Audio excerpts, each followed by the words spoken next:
You see, there are billionaires in Nigeria, but then there is Arthur Eze, a man so powerful that even politicians watch their words around him. But you see, the strange thing is most Nigerians don't even know his real story. See, in Nigeria, if someone is rich and loud, everybody knows. Private jets, paparazzi, convoy here and there. But the billionaire I'm about to talk about, he doesn't talk too much, he doesn't form anything, he doesn't even trend. But somehow he's richer, more influential, more connected, and the men who make headlines every single week. This is the story the media rarely tells. The story of how a quiet man from Anambra state became so powerful that even presidents, not one, not two, started calling him for making certain moves. Omo, at this point, it's not even money anymore, it's something else entirely. And trust me when I say nothing about this man's journey is normal.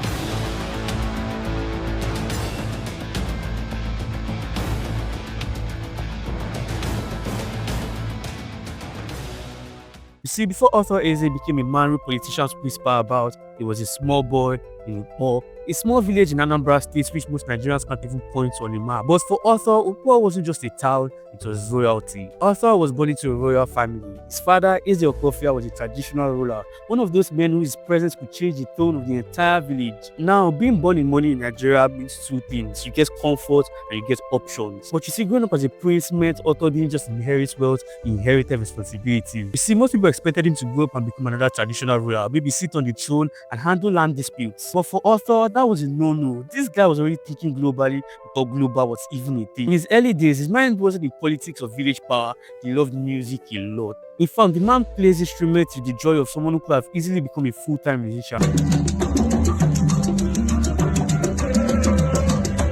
But life had other plans. In the late 70s, Arthur left Nigeria for school, first going to study chemical and petroleum engineering. And that single decision to study energy was a seed that would later grow into an empire. When Arthur returned to Nigeria in the 80s, he met a country that was chaotic, corrupt, and unpredictable, but full of opportunities for anyone who understood how the world was changing. And Arthur saw something that many businessmen missed. Nigeria wasn't just rich in oil, but was starving in infrastructure that connects that oil to the rest of the world. So he built something bigger, a company that would connect West Africa, negotiate with presidents, and make Arthur Eze one of the richest, quietly powerful billionaires in the whole of Africa. But before the fame, before the billions, before the politics, there's a story of how he made his first breakthrough, and why so many politicians still treat him with caution. So let's rewind. Before the jet, before the oil blocks, before politicians started calling him Ozoi Bundu, there was one simple thing: a government contract. In the early days of old Anambra state, Arthur got one of his biggest breakthrough, building and supplying for the state government. You see, it wasn't glamorous, it wasn't flashy,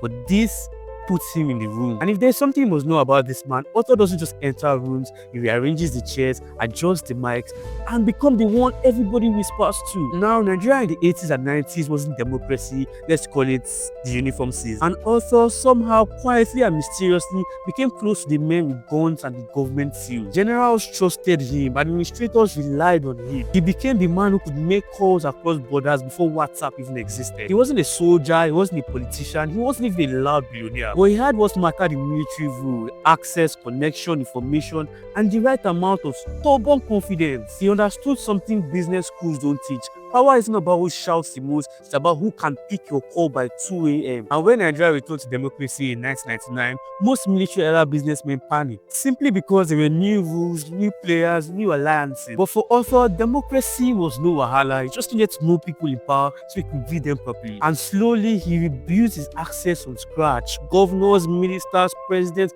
traditional rulers, you name it. He became the man who thrived under military rule, thrived under civilian administration, and maintained his relevance through every political storm. In Anambra, his influence grew so large that the media started calling him the last standing Godfather. But let's backtrack for a bit. In 1990, he launched Triax Airline, a sleek, ambitious airline headquartered in Enugu State. At the time, only the bold and brave tried to run airlines in Nigeria. Maintenance costs, government regulation, and airport policies. But for a while, Arthur made it look easy. Planes taking off, jobs everywhere, people calling him the man who brought flying to the east. Then it crashed, not in the air, but financially. Aviation in Nigeria then chewed money and sparkled bones, and Triax was no exception. And by the mid-90s, the airline scolded. But that failure didn't humble him, it awakened him. That wasn't the end of Arthur Eze, it was the beginning of the version that will make him a multi-billionaire. After Charles collapsed, most people would have gone quiet, retreat, or even disappear. But not Arthur. He returned to what he knows how to do best: oil, strategic positioning, influence, and diplomacy. When I mean strategic, I mean chessboard level strategy. He built Atlas Oriental Petroleum, expanding across Africa: Nigeria, Liberia, Zambia, Gambia, Equatorial Guinea, you name it. The company secured oil exploration licenses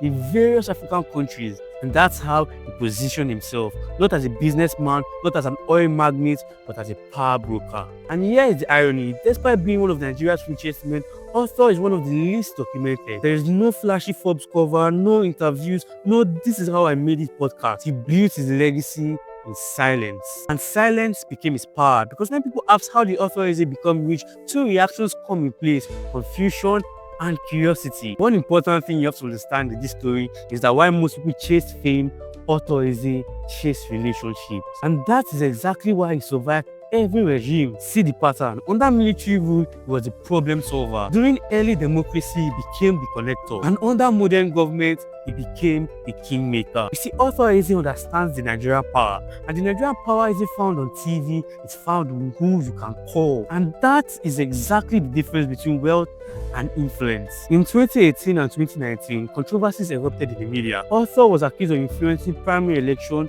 controlling candidates, disfavoring certain political camps, and using donations to sway decisions. But something funny always happened. Whenever tension rose, Arthur used the best social media strategy ever. He simply went quiet. He didn't argue, he didn't trend, he didn't even respond to trolls. He simply waited. And like always, the storm passed. But you see, this one is probably one of the most dramatic storms. Arthur made a statement that shook the entire Southeast. He condemned the Biafra agitation. I mean, people were shocked. A billionaire from Anambra speaking against a movement many saw as a symbol of regional struggle. Social media exploded. Many called him a traitor. Many said he was protecting political allies. And this became one of the most polarizing moments in his public life. But his response, once again, silence. You see, his donations also caused controversies. Hundreds of millions of naira to churches, billions of dollars to countries, states. People started asking questions. Is he buying influence? What exactly does he even want? Or is he trying to clean his image? So why did you donate that much? Because I have much. Thank you very much. Okay, very much.